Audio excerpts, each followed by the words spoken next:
दोस्तों आज पेश है देवगन और रक्त पिपासु। ये एक और चित्र है दोस्तों।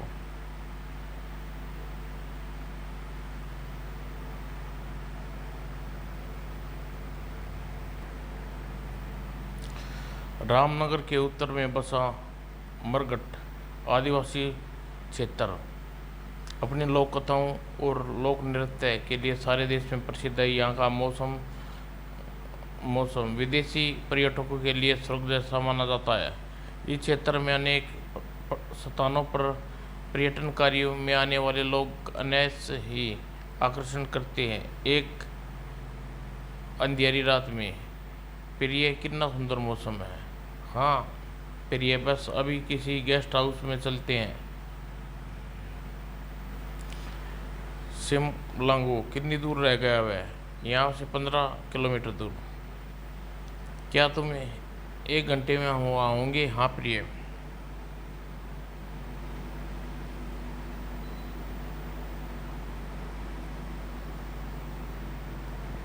अचानक ही मौसम बिगड़ने लगा और बिजली कड़कने लगी। लगता है बारिश होने वाली है। प्रिय जल्दी गाड़ी चलाओ, रात का मौसम और यह भी अवान जंगल। डरो नहीं प्रिय। तभी प्रिय अब तो बारिश भी पड़ने लगी है। चिंता मत करो सावित्री, बस 5 किलोमीटर और रह गया है। रात कितनी अंधेरी हो गई। हाँ मुझे तो डर लग रहा है प्रिय। इसमें डर कैसा, मैं तुम्हारे साथ हूँ। तभी तेज रफ्तार से चलती हुई कार अचानक घर घर करके रुक गई। क्या हुआ? लगता है कार के इंजन में कोई खराबी आई है। अब क्या होगा? घबराओ नहीं, मैं देखता हूँ। कैसी आवाज़ें आ रही हैं? आप बाहर मत जाइए। हुआ। जंगल में ऐसी आवाज़ें अक्सर आती रहती हैं, तुम काम का घबरा रही हो। हुआ। अपने आने वाले आवाज़ों से लग रहा है जैसे सारा जंगल कांप उठ रहा हो। नहीं, ज़रूर कुछ होने वाला है। अच्छा डरो मत, कुछ देर इंतज़ार करते हैं। कुछ देर बाद मेरा दिल घबरा रहा है। डरो नहीं सावित्री, रात के 3 बज रहे हैं। 2 घंटे बाद सवेरा हो जाएगा, तब तक तूफान भी रुक जाएगा। अचानक भयानक आवाज़ें उनके पास आने लगी। सावित्री पुनः घबरा गई। ये आवाज़ कैसी? समझ नहीं आता। 10 साल की पुलिस की नौकरी करते हुए ऐसी आवाज़ें नहीं सुनी। लेकिन चिंता मत करो, पिस्तौल है मेरे पास, जो होगा देखा जाएगा। अगले ही पल बैठे बैठे सावित्री की निगाह हेडलाइट की रोशनी में दूर खड़े लंबे साई पर पड़ी। वो देखो सामने कौन है। ठहरो, मैं अभी देख कर आता हूँ, शायद कोई राहगीर है। आओ जरा टॉर्च जला दो। कार से उतर कर साई की तरफ बढ़ा।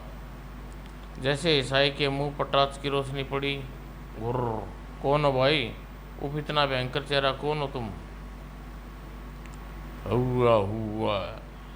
लेकिन मुंह से भयानक आवाज़ें निकालता हुआ आगंतुक की ओर बढ़ा। अरे वहीं रुक जाओ, वो आगे मत बढ़ना वरना गोली मार दूंगा। लेकिन साया नहीं रुका। साई को अपनी तरफ पर लपकते देख उसने गोली चला दी, दाएं दाएं दाएं। और वह साए का पंजा धीरे धीरे आगे बढ़ाता रहा। आह, बचाओ। ओह, अब बारिश रुक गई थी। घुर्र। लेकिन उससे छूटकर अपने साए पर छलांग लगा दी। धड़ाक। उसकी फाइटिंग की बेकार में साए की उस गर्दन के दोनों हाथों में पकड़ ली और ऊपर उठा लिया। हाय मेरी गर्दन। आह, बचाओ। बिना पल गवाए उस साए ने उसकी गर्दन तोड़कर सड़क पर फेंक दी और अपने आगंतुक शरीर में गड़ा कर खून पीने लगा। चपट चपट चपट। अपने पति की दशा देख सावित्री चीखें मारकर कार से उतर भागी। बचाओ बचाओ। सावित्री की चीख सुनकर साया लाश को छोड़कर उसकी तरफ बढ़ा। कहाँ जाएगी बचकर? हाय, मेरा पति इस दरिंदे ने मार दिया, अब क्या करूं? मुझे कहीं छिप जाना चाहिए। भागते भागते सावित्री खंडर के निर्जीव खंडर दिखाई दिया। मुझे यहीं छिप जाना चाहिए, वरना वह खूनी दरिंदा मुझे भी मार देगा। और फिर उसने वहाँ एक मोटे डंडे आत्मरक्षा के लिए उठा लिया और खंडर के बाहर। मेरा भोजन कहाँ गया? शायद खंडर में होगी, देखता हूँ कहाँ जाएगी मुझसे बचकर। और स्त्री सबला से अबला बचने की में देर नहीं लगनी थी। वही डाल सावित्री का हुआ। सब अपने पति को आंखों के सामने मरता देखकर उसने तुरंत बदला लेने का निश्चय किया और वह साहिब के संघर्ष करने के लिए तैयार हो गई। कहाँ छिपी है तू? मैं तेरा खून पी जाऊंगा। और फिर जैसे ही साया कुछ आगे बढ़ा, ये ले आह, और साया तेजी से सावित्री की ओर घुमा, बचाओ। और तभी भयानक हाथ उसके चेहरे से टकराया और मेरा सिर, आह, कितना मीठा होगा इस औरत का खून। और बेहोश सावित्री की लाश को कंधे पर डालकर विचित्र आवाज़ें निकालता हुआ साया अपनी मंजिल की तरफ बढ़ गया। अरे यह तो बेहोश हो गई, जल्दी इसे ठिकाने पर ले चलूं। अगले दिन सेंटर पोल पब्लिक स्कूल के बच्चों से भरी बस पिकनिक बनाने के उद्देश्य से शिमलांगो के गेस्ट हाउस की तरफ जाने लगी। मार्ग में मंथन गति से बढ़ रही थी कि छात्र नाचने गाने में मस्त थे। जैसे ही काफ़ी दिनों बाद उन्हें अवसर प्राप्त हुआ था, इसलिए सारे बच्चे मस्ती में गा रहे थे। तिंग दिंग दिंग डम डम, इलू इलू, रातों का राजा हूँ मैं। टीचर शिमलांगो कितनी दूर है बेटा? यहाँ से 30 किलोमीटर दूर। कितना देर लगेगी? बस 12 बजे तक पहुँच जाएंगे। आपको डर नहीं लग रहा? सर कैसा डर बेटे? देखो न, हम जंगल से गुजर रहे हैं। जंगल से डर बेटे? जंगल बड़ा प्यारा होता है। धाएं। तभी अचानक फायरिंग की आवाज़, बस में खलबली मच गई और बस स्कूले खाती हुई रुक गई। टीचर, यह गोली की आवाज़? हाँ, ऐसा ही लगता है। उस्मान अली, गाड़ी क्यों रोक दी? हमें लगता है जनाब पहिए का पंचर हो गया है। मैं नीचे उतर कर देखता हूँ। जैसे ही उस्मान अली नीचे उतरा, कौन हो तुम? दाएं देखो, देख नहीं रहा कि क्या चाहते हो? हमें माल चाहिए। देख नहीं रहा थे, धंधे के तलाश में निकले हैं। मेरे पास तो कुछ भी नहीं है। तो सवारियां गाड़ी को नीचे उतारो, हमें तलाशी लेने दो शेरा। ये स्कूली बच्चे हैं, पिकनिक मनाने शिमलांगो जा रहे हैं। इनके पास आपको क्या मिलेगा? सभी छोटे बच्चे हैं। लेकिन उन्मास अली ने यातना पर ठुकरा कर 3 बदमाशों पर पिल पड़ा।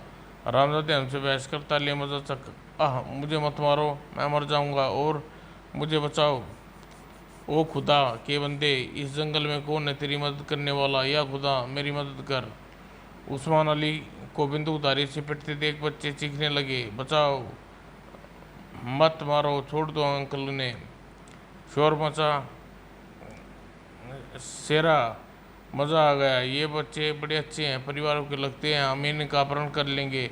इनकी फिरौती के बदले हमें कम से कम 50 लाख रुपया मिलेगा। फिर ज़िंदगी भर हम काम करने की ज़रूरत नहीं पड़ेगी। आप ठीक कहते हो उस्ताद। ओए ठीक तो है, पर पहला गाड़ी दा पंचर वाला टायर ही तो बदलो, यहाँ से चलेंगे। और फिर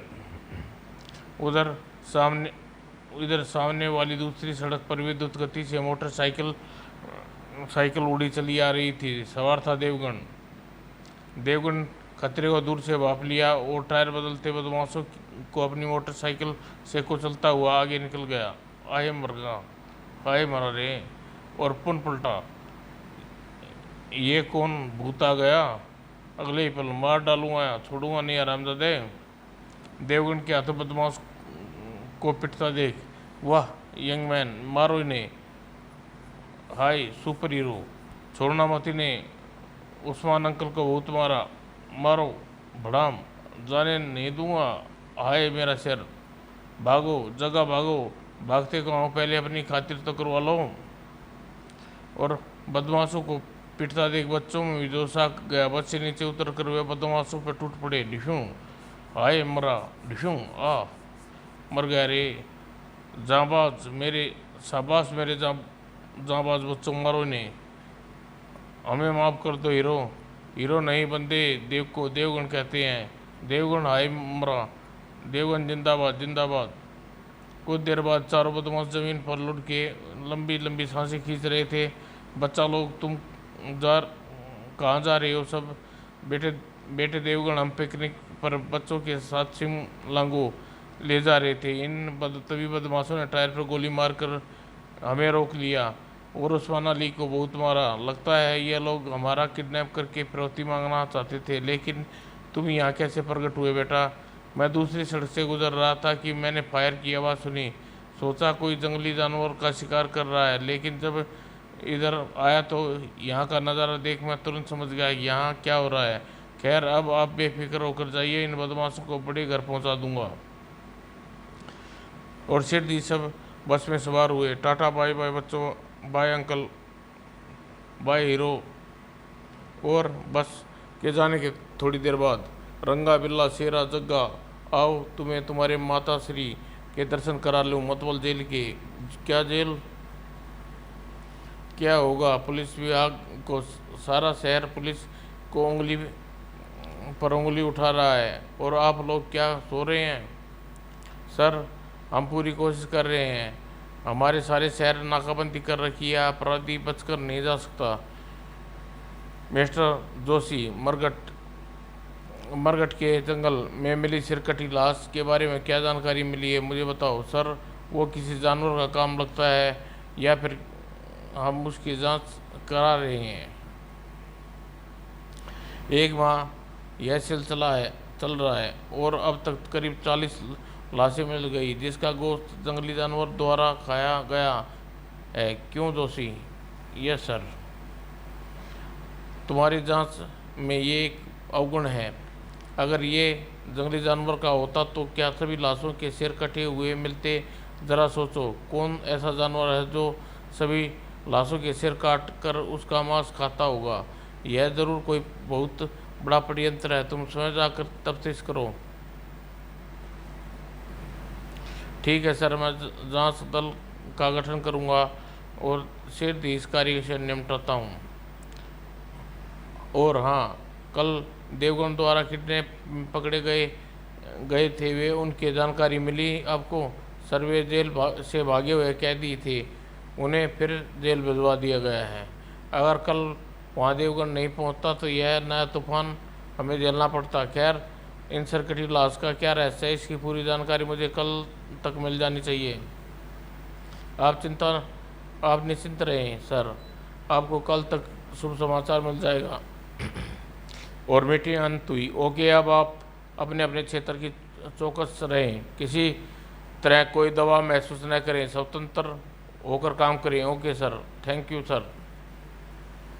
उधर प्रोफेसर दिवाकर प्रयोगशाला में, अब क्या प्रोग्राम है तुम्हारा? अंकल यहाँ से सीधा फ्लैट पर जाऊँगा, वहाँ आईजी चटर्जी अंकल से बात करूँगा, फिर आपके पास आऊँगा। ठीक है, फिर रात को मिलते हैं, नमस्ते अंकल। और प्रयोगशाला के बाहर आईजी अंकल से बात करनी ज़रूरी है। और होटल एम्पायर में पहुंचकर नालायक बेटे का प्यारा भरा नमस्कार अंकल। नमस्कार बेटे। अरे भाई कहाँ हो तुम? 3 बार फ़ोन कर चुका हूँ बेटे, एक नई मुसीबत आ गई है। स्कूली बच्चों की बस शिमलांगो गई थी, सब बच्चे गायब हो गए हैं। तुम ऐसा कैसे हो सकता है? किडनैपर को तो मैंने आपको दे दिए थे, क्या करूं? कुछ समझ में नहीं आ रहा। 64 बच्चे के माता पिता मेरा घेराव कर रखा है, कहते हैं हमारे बच्चे वापस करो। अब क्या कदम उठाया आपने? शायद एक दस्ता डॉग स्क्वाड और 3 दर्जन कमांडोज इंस्पेक्टर यादव के अंडर में शिमलांगो के जंगल में भेज दिए हैं। और कोई रिपोर्ट आई? नहीं, अभी तक तो खाली है, बस ही मिली है शिमलांगो के गेस्ट हाउस के प्रांगण में। और बच्चे और अध्यापक कहाँ गई? उनका 2 दिन से कुछ पता नहीं है। उन बच्चों के होम मिनिस्टर योगेंद्र शर्मा का लड़का दीपू शर्मा भी है। उन्हें कुछ ज़्यादा ही बवाल मचा रखा है। आप आराम करें अंकल, मैं कल रात ही इस कांड का पर्दाफाश कर दूंगा। मुझे तुमसे यही उम्मीद है बेटा। अंकल, मेरा आपसे वादा है कि सुबह 10 बजे से पहले आपको शुभ समाचार मिल जाएगा। ओके अंकल, अब मैं निकलता हूँ। फ़ोन रखकर देवगढ़ सफ़र की तैयारी में लग गया। रात के अंतिम पहर देवगढ़ मरघट के जंगल में उस स्थान पर पहुंचा जहां शिमलांगो से 1 किलोमीटर दूर था। यहाँ पुलिस विभाग द्वारा अस्थायी तौर पर तैयारी की गई चेक पोस्ट थी। कौन है? वहीं रुक जाओ। यादव अंकल का बुलाओ। तुम यहीं रुको, मैं अभी बुला के लाता हूँ। संतरी की आवाज़ सुनकर इंस्पेक्टर यादव बाहर निकला आए और देवगन के सामने देखकर चौंक पड़ी। अरे देवगन बेटे, आओ आओ। कैसे हो अंकल? ठीक है, ठीक हूँ बेटे। कोई जानकारी मिली? नहीं बेटे, रात की वजह से सब काम ठप हो गया है। अंकल, जो चीज़ें रात को मिल जाती है वो दिन में हाथ नहीं लाती।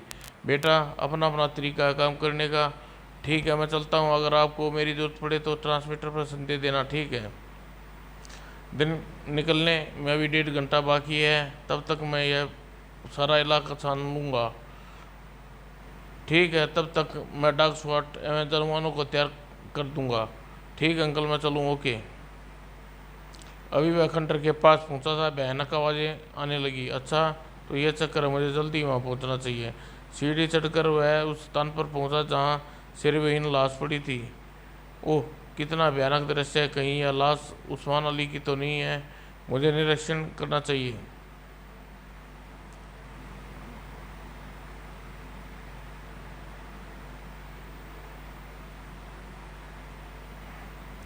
लाश का निरीक्षण करने के बाद वो ऐसा लगता है जैसे इसका सारा खून निकाल लिया गया हो। कहीं यह काम किसी रक्त पिपासु दरिंदे का तो नहीं? मुझे उसका एक सिर खोदना चाहिए। और कमरे में लाश का बड़ा सिर मिला। मेरा आइडिया सही निकला, यह लाश उस्मान अली की है। लेकिन अगर उस्मान अली यहाँ है तो बाकी लोग कहाँ हैं? सोता हुआ लाश के पास आया। जब वह लाश के पास आया तो लाश की गोश्त भेड़िए का झुंड खा रहा था। वो कितने नरपिशाच भेड़िए हैं! इनका कल्याण आज ही करना जरूरी है।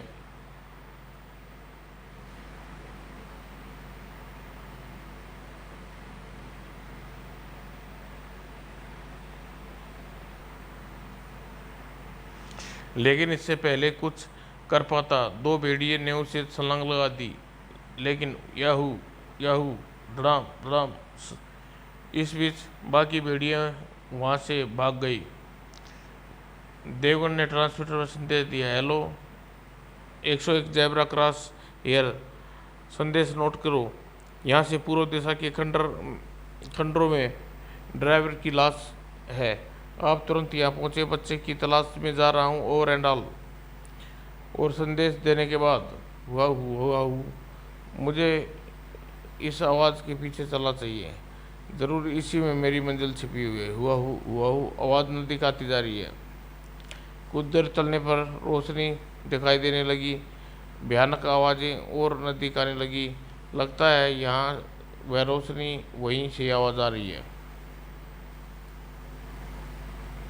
रोशनी डॉन पहरी चर्च से आ रही थी और गेस्ट हाउस से 1 किलोमीटर दूरी पर उस बस्ती के उत्तरी छोर पर बना हुआ है। ये आवाज़ें तो यहीं से आ रही हैं, किंतु ये आहट किसी मुझे पीछे देखना चाहिए। देवगन तुरंत पीछे पलटा। सामने भयानक शक्ल का एक बलिष्ठ दरिंदा खड़ा पाकर देवगन को ललकारा। आओ भूत जी, मुझे तुम्हारी तलाश थी। आओ, तुम बचोगे नहीं। खूनी दरिंदे के मुंह से भयानक गुर्राहट निकलती हुई आगे बढ़ा। आह, कितना मोटा शिकार है! मज़ा आ जाएगा। यम यम। अच्छा, मेरा खून पीना चाहता है कुत्ते, लेकिन मेरा खून तू हजम नहीं कर पाएगा। चाहे तो आजमा कर देख ले। और फिर बिना क्षण गवाए देवगन ने खूनी दरिंदे पर फ्लाइंग किक दड़ी दी। डिशूं ढाशूं। तभी आह, बड़ा बलशाली है, पहले इसकी खोपड़ी फोड़ता हूँ, थोड़ा आहू। अगले पल फिर देवगन ने उसके परखचे उड़ा दिए। ये तेरा हाथ गया, ये तेरा पैर गया, अब दीवार से टकरा। खूनी दरिंदर के जमीन पर गिरते ही चर्च के गेट खुला और बच्चे व पादरी बाहर निकल आए। अरे बच्चों, तुम लोग यहाँ, तुमने हमें बचा लिया देवगन, वरना वह रॉबर्ट डिसूजा हम सब का खून पी जाता। ओह, कहीं यहाँ पर रॉबर्ट डिसूजा वही तो नहीं जो प्लेन क्रैश हो जाने के कारण जल गया था, और ये ऐसा कैसे बन गया? वही है ये खूनी दरिंदा। इस कमीने मैंने 1 साल तक मरहम पट्टी की, किंतु यह अपनी शक्ल से नफरत करता था। 1 साल के अंदर पता नहीं कैसे इसको खून पीने की आदत पड़ गई। फिर यह हॉस्पिटल से, वर्ल्ड बैंक से, स्टॉक से धीरे धीरे सारा खून पी गया। जब खून नहीं मिला तो यह अस्पताल से भागकर यहाँ के जंगल में आ गया और इंसानी खून पीना शुरू कर दिया। ये बच्चे लोग और टीचर आपको कहाँ मिले पादरी अंकल? ये घूमते घूमते शाम को यहाँ आ गए थे। मैंने इन्हें दरिंदों से बचाकर यहाँ रोक लिया, और उस्मान ज़रा ज़्यादा जल्दबाजी था। मैंने मना करने पर भी गेस्ट हाउस में बस लेने के लिए चला गया। कल कल से वह लौटा नहीं है। अब उस्मान अली का संबंध देवगन ने उन्हें सब कुछ बता दिया और ट्रांसमीटर पर संदेश देने लगा। हेलो हेलो जबरा क्रॉस अंकल, आप मरगट क्षेत्र में सरदान चर्च पर आ जाइए। आपको 41 हत्याएं करने वाला दरिंदा मिल जाएगा। मैंने उसका काम कर दिया है अंकल, ओवर एंड ऑल। कुछ मिनटों बाद पूरा चर्च पुलिस फोर्स से भर गया। बधाई हो बेटे देवगन, सिर्फ आपका आशीर्वाद चाहिए अंकल। और दूर आसमान में रोशनी की किरणें पड़ने लगी। इन 41 हत्याओं का मुजरिम यही शख्स है देवगन? इसे गिरफ्तार करें या जिंदा जला दें? अंकल, सूर्य की किरणें से यह स्वयं भस्म हो जाएगा। मैं यहाँ से जाता हूँ। और सूरज की किरणें पड़ते ही साया बर्फ की तरह पिघलने लगा। और इस प्रकार 41 हत्याओं का हत्यारा खूनी दरिंदा सूरज की किरणें से ऐसा पिघला जैसे आइसक्रीम। सभी बच्चों ने सुकुशल अपने घर पहुंच गए थे। सारे अखबार इस विस्तार से मुख्य पृष्ठ पर छाप कर देवगन को बधाई दे रहे थे, किंतु देवगन वहाँ कहाँ था? वह तो चला गया था नई मंजिल की तलाश में।